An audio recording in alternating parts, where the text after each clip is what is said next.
आपके खिलाफ तो मर्डर का मामला है और 26 साल की आयु में आपने किया है और 420 किया है। भैया अशोक चौधरी जी आपको बता देना चाहते हैं कि आपसे कोई डरता नहीं है।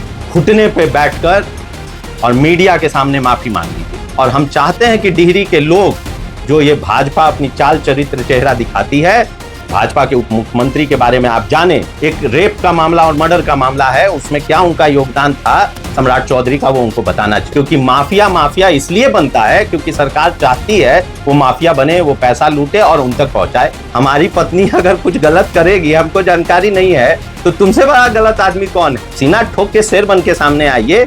पत्नी को आरोप लगा के जेल भिजवाएंगे पत्नी को, इसी को मर्दानगी कहते हैं। अगर पवन सिंह सोचते हैं कि इस बार चुनाव लड़ेंगे और उनको वोट मिलेगा, तो क्षत्रिय समाज ही पवन सिंह को वोट नहीं देगा। जो व्यक्ति अपनी पत्नी के लिए नहीं खड़ा होगा, क्या आप इनके लिए खड़ा होंगे?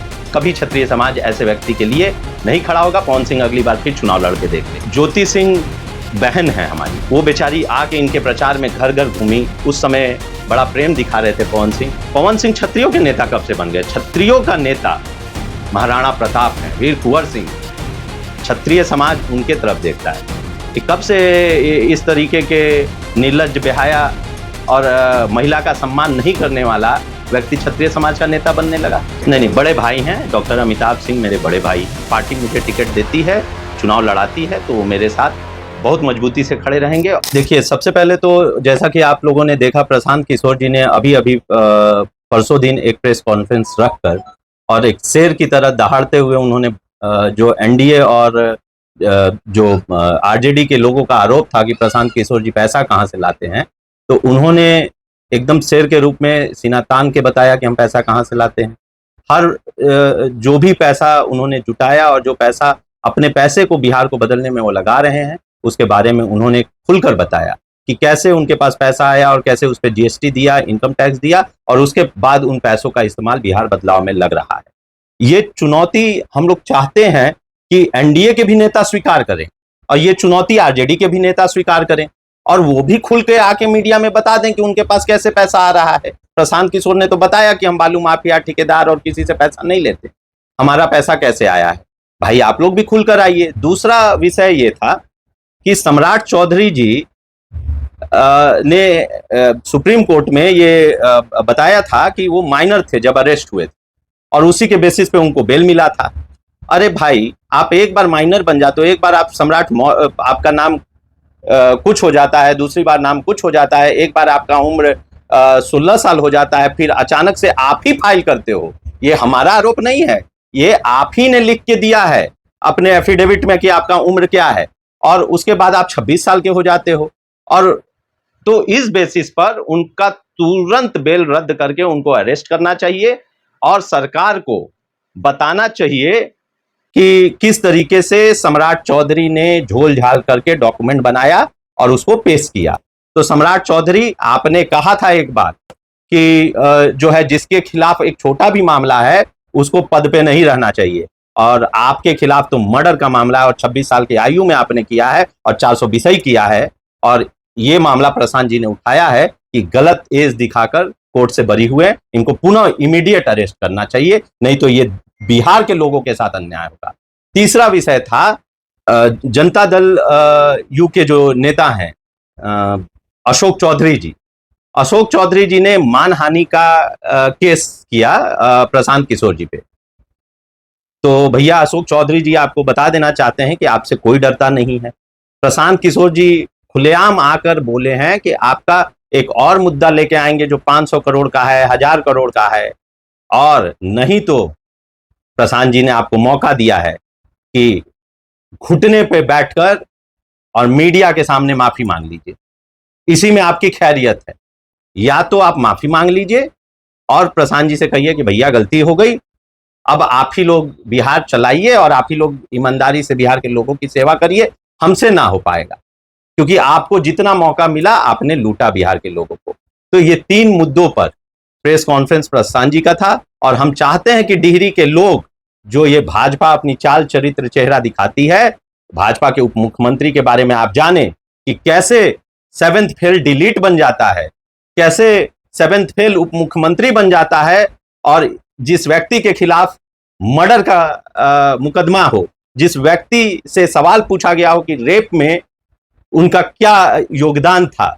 एक रेप का मामला और मर्डर का मामला है, उसमें क्या उनका योगदान था सम्राट चौधरी का, वो उनको बताना चाहिए। ऐसे लोगों के बारे में डिहरी के लोगों को, मेरे यहां के परिवार को देखना चाहिए। दूसरा, अशोक चौधरी किस तरीके से लूटपाट मचाए हुए हैं, हर ठेकेदारी में किस तरीके से कमीशन खा रहे हैं, और क्या वो कमीशन अकेले खा रहे हैं, क्या उनका पैसा और नेताओं तक नहीं पहुंच रहा है, ये सभी को देखना चाहिए। और क्यों ना ऐसे लोगों को बर्खास्त करना चाहिए, और क्यों ना डिहरी को ईमानदार विधायक और बिहार में ईमानदार शासन लाना चाहिए। भाई, जो माफिया बना है उसको माफिया बनाया कौन है? इतना बड़ा कोई माफिया नहीं हो जाएगा कि जिसके बारे में प्रशांत जी बोलेंगे। जिस दिन हम सरकार में आएंगे तो सारे माफिया सीधे हो जाएंगे, क्योंकि माफिया माफिया इसलिए बनता है क्योंकि सरकार चाहती है वो माफिया बने, वो पैसा लूटे और उन तक पहुंचाए। भाई, आप लोगों ने लगता है अशोक चौधरी जी का मीडिया में ब्रीफिंग नहीं सुना। कह रहे हैं हमारी पत्नी ने कुछ गलत किया होगा तो हमें जानकारी नहीं है। अरे भैया, हमारी पत्नी अगर कुछ गलत करेगी, हमको जानकारी नहीं है, तो तुमसे बड़ा गलत आदमी कौन है? तो इसलिए ये बहुत बड़े चालबाज हैं। इनके खिलाफ जो आरोप हैं, इनको सिद्ध करना चाहिए कि गलत हैं। अब पत्नी पे आरोप लगा के निकलना चाहते हैं। अरे, सीना ठोक के शेर बन के सामने आइए। पत्नी को आरोप लगा के जेल भिजवाएंगे पत्नी को? इसी को मर्दानगी कहते हैं। पवन सिंह यहां से चुनाव लड़े थे और यहां की जनता ने उनको बहुत वोट भी दिया था। लेकिन पवन सिंह जो व्यक्ति हैं, लोग अक्सर कहते हैं कि क्षत्रियों का वोट उनको मिला था, लेकिन मैं उनको कहता हूं कि उपेंद्र कुशवाहा जी ने काम नहीं किया था, इसके विपरीत पवन सिंह को हर बिरादरी ने वोट दिया था यहाँ, ये सोचकर कि पवन सिंह काम करेंगे। पवन सिंह आज पुनः उपेंद्र कुशवाहा जी से मिल जाते हैं। ये चरित्र पवन सिंह का राजनीतिक चरित्र दिखाता है। दूसरी बात, पवन सिंह का जो व्यक्तिगत चरित्र है, अगर पवन सिंह सोचते हैं कि इस बार चुनाव लड़ेंगे और उनको वोट मिलेगा, तो क्षत्रिय समाज ही पवन सिंह को वोट नहीं देगा। क्योंकि जो व्यक्ति महिला का, अपनी पत्नी का सम्मान नहीं कर सकता, वो व्यक्ति किसी का सम्मान, अपने प्रदेश में महिलाओं का सम्मान नहीं कर सकता। और क्षत्रिय कुल महिलाओं के सम्मान के लिए, महिलाओं को देवी मानता है, उनके लिए अपना गर्दन तक कटा देता है। और ऐसे पवन सिंह के लिए क्षत्रिय समाज से मैं पूछना चाहता हूं कि जो निर्लज्ज, जो व्यक्ति अपनी पत्नी के लिए नहीं खड़ा हुआ, क्या आप इनके लिए खड़ा होंगे? कभी क्षत्रिय समाज ऐसे व्यक्ति के लिए नहीं खड़ा होगा। पवन सिंह अगली बार फिर चुनाव लड़के देख ले। देखिए, ये तो पार्टियों का अपना विषय है और ज्योति सिंह जी का अपना विषय, इसमें मैं बहुत नहीं बोल पाऊंगा। लेकिन हाँ, ये जरूर मैं बोल पाऊंगा कि ज्योति सिंह बहन है हमारी, और किसी भी बहन पर अगर कोई गलत कार्य करता है, वो बेचारी आके इनके प्रचार में घर घर घूमी, उस समय बड़ा प्रेम दिखा रहे थे पवन सिंह, और पीछे 1 साल से किस तरीके का वो पोस्ट करती हैं, इससे पता चलता है कि किस तरीके से उनके साथ ट्रीटमेंट किया जा रहा है। तो इससे तो यही पता चलता है कि उनके साथ बहुत गलत व्यवहार किया गया है। मैं चाहूंगा कि उनके साथ समाज न्याय करे, और पवन सिंह किस भी सीट से खड़े हों तो इस बार उनको पूरी तरीके से हराकर उनको जवाब दे कि क्षत्रिय समाज कभी भी नारी की रक्षा के लिए खड़ा होगा, नारी के खिलाफ खड़ा होने वालों के साथ नहीं खड़ा हो सकता। क्षत्रिय पवन सिंह को अपना नेता नहीं मानता। जैसा कि हमने पहले बताया था, पवन सिंह को वोट किसी और कारण से विरोध में मिला था, क्योंकि काम नहीं हुआ था। पवन सिंह क्षत्रियों के नेता कब से बन गए? क्षत्रियों का नेता महाराणा प्रताप हैं, वीर कुंवर सिंह।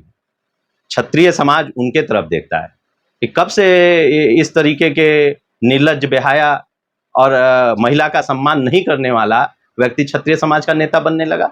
अब ये तो एनडीए समझे। हमको लगता है कि पवन सिंह एनडीए में गए हैं तो उससे ज्यादा मजबूती जनसुराज को मिलेगी, क्योंकि जो भी ऐसे लोग हैं, जो एनडीए के भी लोग, भाजपा के बहुत सारे लोग, गांव में मैं घूमा, मुझसे कहते थे पवन सिंह को वोट नहीं दिए थे हम लोग, क्षत्रिय होते हुए भी, या अलग अलग समाज के, ब्राह्मण समाज, अलग अलग समाज, क्योंकि उनके निर्लज्जता के कारण। तो ऐसे लोग तो अब जनसुराज के साथ खड़े होंगे। साफ छवि, शिक्षित व्यक्ति, और जो अपनी महिलाओं का सम्मान करता है। आप प्रशांत किशोर जी को देखिए, अपनी पत्नी का कितना सम्मान करते हैं। एक और सवाल है शिक्षक जी, ढेरी के डॉक्टर अमिताभ ने भी संभावित प्रत्याशी के रूप में अपना नामांकन शायद किया है जी। तो आपके प्रतिद्वंदी हो गए क्या? नहीं, बड़े भाई हैं, डॉक्टर अमिताभ सिंह मेरे बड़े भाई हैं, और डॉक्टर अमिताभ सिंह जी को मैं लेकर अपने कई सभाओं में गया हूँ और वो सहर्ष आए भी, वहाँ पे उन्होंने बोला भी। उन्होंने पार्टी को आगे बढ़ाने के लिए, मजबूती देने के लिए फॉर्म भरा है और उनसे मेरी बात भी हुई है और पार्टी मुझे टिकट देती है, चुनाव लड़ाती है, तो वो मेरे साथ बहुत मजबूती से खड़े रहेंगे और जनसुराज को यहाँ जिताएंगे। और मुझे नहीं लगता है कि उनके आने से कोई खास प्रभाव पड़ने वाला है, और बल्कि हम ज़्यादा मजबूती से अब लड़ेंगे। प्रशांत जी ने शुरू से ही इन लोगों के बारे में जो सच्चाई बताई है, पहले तो ये लोग जवाब नहीं देते थे और अभी भी इनके पास कोई जवाब नहीं है चीज़ का। नहीं, जातीय फैक्टर बिल्कुल काम नहीं करेगा, बल्कि हम लोग सामाजिक तौर से और जनता के उन मुद्दों को उठा रहे हैं जिससे कि सारे लोग प्रभावित होते हैं। बिल्कुल इस्तीफा दे देना चाहिए, और इन पर जो आरोप लगा है और प्रशांत जी ने अगर उसको साबित किया है, इनके पास एविडेंस भी है, तो ये आरोप बिल्कुल सत्य है और उनको इस्तीफा देना चाहिए। असल में जनसुराज से और प्रशांत किशोर से जितनी भी पार्टियां हैं या फिर उनके नेता हैं, वो डर गए हैं और उनको इस बात का विश्वास हो गया है कि इस बार जनसुराज आ रहा है।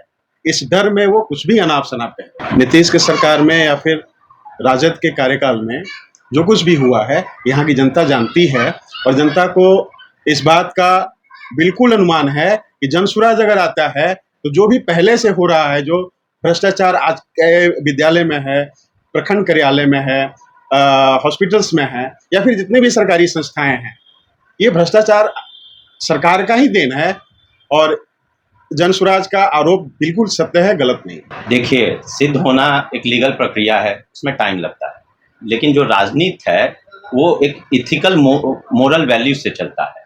यानी कि आप पे अगर कोई आरोप लगा तो आपकी जिम्मेदारी बनती है कि मीडिया के सामने आकर उन आरोपों को क्लियर करें।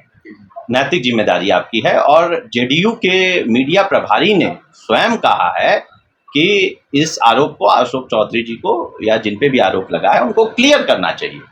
इसका मैं स्वागत करता हूं और वो तो खुद ही सत्ता पक्ष में बैठे हुए हैं, जेडीयू के प्रभारी हैं, कहीं ना कहीं उनको मुख्यमंत्री जी का निर्देश हुआ होगा, तभी तो वो बोल रहे हैं।